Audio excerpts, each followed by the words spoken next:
Ka-journey, kabalo ba ka nga ang pinakasakit pero pinakitinuod nga truth? Walay pamilya nga perfect. Home na ni nga video, basin ka relate ka ni. Kitinuod, naay adlaw nga mag-away, magtinuyuay, maghilumay, ug mag-ayrolay sa balay. Sa inyong pamilya, naka-experience kag moments nga murag kapoy kayo? Kanang maingon ka, ako ray serious dire? O kanang magdungan mog tanan og kasuko? Unya walay mo unag sorry. Normal na ka journey. Normal gyud kayo. Sa among pamilya sa una, saba kaayo mi. Murag teleserye nga walay direktor, pero kabalo ka unsay amazing. Inaghuman sa tanan. Magkaon ra gihapon mi sa usa ka lamisa.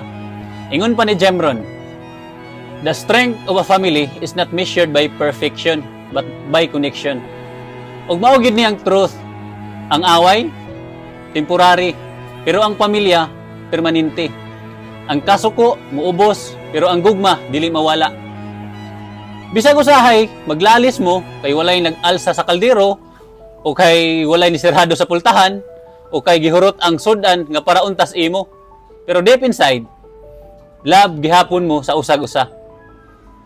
So karon palang ka journey. Pasaylo gamay. Ayaw pagpugong sa sorry. O ayaw kalimot muhag sa imong pamilya kay basin kana ra di ay ilang gikinahanglan karon. Ka journey, trabaho, trabaho ta kay bawal tamad diri ah. Ug ayaw kalimot pasalamat ta sa Ginoo kay sa Deuteronomy chapter 8 verse 18. Remember the Lord your God, for it is He who gives you the ability to produce wealth.